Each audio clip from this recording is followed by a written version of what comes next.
Market research of the India in 1995. आपण थोडं ना या सगळ्या गोष्टी, पहिलं कसं होतं, फोटोग्राफी ही फक्त फोटोग्राफी म्हटले की आपल्या डोळ्यासमोर काय यायचं, इव्हेंट फोटोग्राफर, फक्त लग्न आणि या सगळ्या गोष्टीकडे. पण ह्या 25 ते 30 वर्षात ना फोटोग्राफी इंडस्ट्रीने खूप क्रांती केली आहे, खूप ड्रास्टिक चेंजेस झालेले आहेत. तर त्याचा थोडासा मी आढावा घेणार आहे की काय काय चेंजेस झाले आणि आपण काय करू शकतो. म्हणजे फोटो अकॅडमी तुम्हाला पुढच्या पाथवर घेऊन जाणार आहे आणि काय काय चेंजेस सांगणार आहे. जर आपण एकंदर ओव्हरऑल बघितलं तर 1995 च्या साली जी मुलं जन्माला आली, आम्ही थोडासा रिसर्च केला मार्केटमध्ये. 1995 ला जी जन्माला आली त्या मुलांची लग्न आता होत आहेत, बरोबर की नाही, 25 ते 30 वर्षाची मुलं.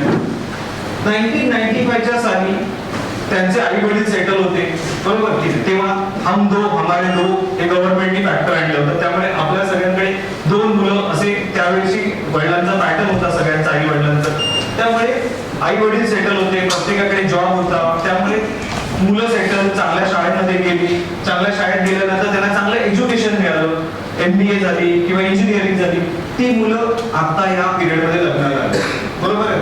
त्याच्यामुळे ह्या सगळ्या मुलांची लग्न आता होत आहेत, म्हणजे ती सेटल मुले, म्हणजे त्यांच्याकडे पैसे खूप आहेत.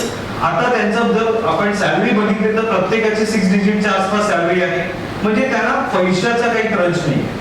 म्हणून ही मुलं आता जेव्हा लग्नाला येणार आहेत तेव्हा त्यांना सगळ्या क्रिएटिव्ह गोष्टी पाहिजे. आपण जर आता इंडस्ट्रीज बघितली तर बऱ्याचशा नवीन नवीन इंडस्ट्रीज आलेल्या आहेत, प्री वेडिंग शूट्स आले, बरोबर आहे. हे प्री वेडिंग शूट्स आलं कुठून, पाश्चात्य कंट्रीकडून आलेले. तर त्यांच्याकडून आलं म्हणजे सगळ्या रिच कंट्रीकडून ह्या सगळ्या गोष्टी आल्या. हे सांगण्याचं तात्पर्य असं आहे की ह्या सगळ्या गोष्टी आपण आता प्रॉपरली जर कॅप्चर केल्या तर आपण चांगली इंडस्ट्री कॅच करू शकतो. नेक्स्ट आहे overall market growth, demand, modernisation. 95 नंतर इंटरनेट, त्याच्यानंतर Nokia, internet access, e commerce, ह्या सगळ्यांचा उदय झालाय. ह्या सगळ्या गोष्टींनी, इंटरनेटनी बरीच क्रांती केली. आज आपण मोबाईलवर अर्धा तास तरी आपण मोबाईलशिवाय राहू शकतो का? पण आपण मोबाईलवर काय बघतो नॉर्मली, फोटो आणि व्हिडिओ. त्याच्या व्यतिरिक्त काही बघतो का? जर कुणी मित्र आणि मैत्रिणीने जर टेक्स्ट पाठवला तर आपण फक्त 4 शब्द वाचतो आणि पुढे जातो.